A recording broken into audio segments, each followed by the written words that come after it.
Hollywood isn't a secret cabal of racists. It's a secret cabal of people terrified of looking like racists. And I'm just tired of, no matter how much progress is made, social justice warriors feeling the need to gaslight us as if none of it had happened. Ideology is more important than art. Way more, certainly to the awards. Yeah. And it's just, it's like, ideology trumps art. Ideology trumps individual effort. Ideology trumps good. Ideology trumps entertaining. Hollywood used to know. They used to know how to make a movie that was about something. A movie for adults that was also entertaining. Ma is starting his fight with Hollywood again because they wrecked the one thing we all use to relax and unwind. Movies. These days, you can barely watch a film without hitting some woke message. And Ma is really not laughing. So, he pulled Hollywood into the light with one of the harshest callouts you'll ever hear aimed at the entertainment world. So, if bold political talk is your thing, hit that subscribe button and let's get into it. Because that's always been the problem in Hollywood, not enough Jews. The woke even have a word for this troubling new phenomenon, Jewface. Do you see what I mean about them having their head up there? Really? The word you're using to fight anti-Semitism is Jewface? It sounds like something Mel Gibson says at a traffic stop. Identity politics have changed Hollywood so much that the industry is really hard to recognize anymore. What used to be a place built on imagination, where actors could become anyone and tell any story, has turned into a minefield of ideological rules. Now online activists rush to quickly attack actors who take roles outside their own background, treating casting choices like moral crimes instead of creative choices. It's gotten so crazy that the very core of acting, pretending to be someone you're not, is under attack. I'll point it to a perfect example of this madness. An actor being called unfit for a role, simply because they aren't Jewish. Think about that for a second. A whole profession built on transformation is now being judged based on identity boxes rather than talent or skill. It's not just limiting, it's the end of storytelling as we know it. And Ma isn't holding back about calling out just how truly absurd Hollywood has become. Or hire a new dean of sensitivity. She just said, no, college is for introducing you to new ideas, not for and making you feel wonderful and always right.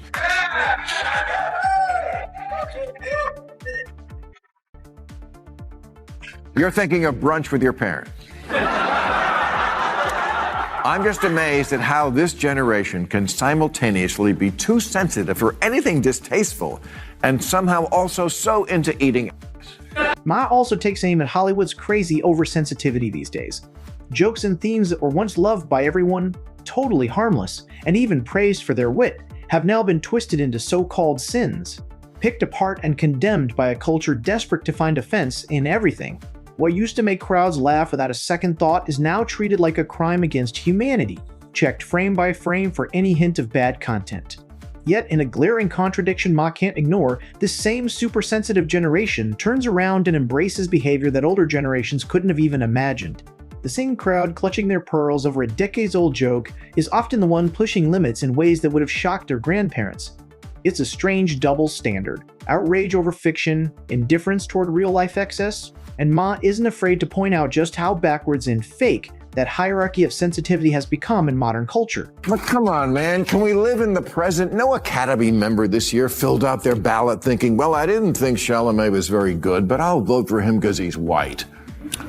Hollywood isn't a secret cabal of racists. It's a secret cabal of people terrified of looking like racists. And I'm just tired of, no matter how much progress is made, social justice warriors feeling the need to gaslight us as if none of it had happened. A couple of years ago, the Academy established a very complex rule book that said you couldn't even be considered for Best Picture unless you met certain criteria, like 30% of the crew or 2 department heads had to be from underrepresented groups, and a main storyline had to be as well. Well, there goes my idea about a polka band in a ski town. Sometimes you can't even put all the blame on Hollywood itself, because their hands have basically been forced by social justice warriors into making choices built purely to please the far left rather than serve the story. It's less about creative vision now and more about survival. Studios bending to pressure just to avoid being called problematic or facing backlash campaigns before a film even hits theaters. These days, before a movie gets approved for production, it often has to check off a list of ideological boxes, rules that have little to do with talent, story, or artistic worth, and everything to do with talent activist demands. Checklists, messaging rules, and sensitivity approvals have quietly become part of the filmmaking process behind the scenes. And the result, these forced rules are actively hurting movies, draining them of realness, spontaneity, and the kind of bold storytelling that once made Hollywood great in the first place. Hey, please don't get us wrong. We're not saying you can't hire who you want or make a movie about whatever you want. Okay, that's exactly what we're saying. I'm surprised Trump hasn't sued them over it.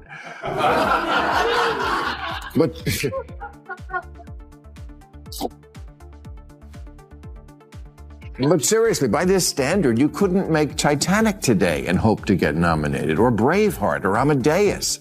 Apollo 13 was about a bunch of white people because white people have done some stuff. But somehow, without a production code, Hidden Figures got made and completed the historical record about how we got to the moon. Ma is right on the money with this one. We don't need strict creative checklists in order to make a truly good movie. Talent, story, and execution should matter most. If any group feels their stories aren't being told or shown enough, the answer isn't to force the issue through rules. It's to raise the funds, build the platforms, and push to get those stories made independently and honestly. However, producers shouldn't be pushed into adding characters just for the sake of looks or to dodge criticism. That's not representation, that's tokenism. And audiences can tell the difference right away. Forcing inclusion artificially rather than letting it grow naturally for good storytelling is actively ruining the movie experience for everyone involved. Ma's point cuts right to the heart of it. Realness should drive Hollywood, not fear-driven duty dressed up as progress. Hollywood used to know. They used to know how to make a movie that was about something. A movie for adults that was also entertaining and not just depressing. There was already a category for that. Best documentary. You know, important filmmaking about the conflict in Syria or the plight of the hot dog stand owners. You know, the part of the Oscar show where you got up and went to the bathroom. Ma also laments the serious lack of range when it comes to Hollywood storytelling choices these days. Watch till the end and hit subscribe so you don't miss what's coming next. It's not that the movies themselves are poorly made. Many are technically well crafted, but there's a clear pattern. Hollywood seems to lean almost only toward heavy, sad, or trauma-driven stories, instead of mixing things up and giving audiences a true range of feelings and experiences. To be clear, nobody's saying sad or emotionally heavy storylines should be tossed out entirely. They absolutely have their place and can be powerful when done right. What we are saying is that other themes, joy, adventure, comedy, lighthearted escape, should be thrown into the mix to create real balance. Right now, it feels like Hollywood has forgotten that movies are supposed to be fun and entertaining too, not just vehicles for delivering heavy-handed messages or emotional weight. Ma's point is simple. Variety used to be Hollywood's strength, and somewhere along the way, that got lost. I have always really appreciated the way you pushed back. When anyone tried to stifle you, shut you up, shame you, bully you. They tried it with the last one, with Once Upon a Time in the Hollywood, some bullshit about Margot Robbie doesn't have enough lines. And you do what I wish other people would do. Instead of apologizing like a little pussy, you say, I don't agree with your assessment. If somebody brings up something that actually is legitimate, I'll even have a conversation with them about it because I'm actually into interesting thought and I don't have to even agree with you. Oh, but that's an interesting point. That's the exact same kind of pressure so many Hollywood directors are facing right now. The non-stop pressure to bend to the woke crowd's ever-shifting demands. And it's never just one issue. The woke crowd can pick apart literally anything, from claiming certain characters are underused on screen to complaining that one actor didn't get enough lines compared to another. No detail seems too small to spark outrage. More often than not, the expectation isn't just acknowledgement. It's full-blown groveling and public apology, and sadly, a number of directors have already given in to that demand rather than stand their ground. They issue statements, backtrack on creative choices, and basically begged for forgiveness over decisions that were never wrong to begin with. But Ma firmly believes that kind of submission isn't needed at all. Directors should be allowed to make creative choices without bowing to manufactured outrage every single time. Why the hell do you think people become actors? Because they want to spend their life not being who they are.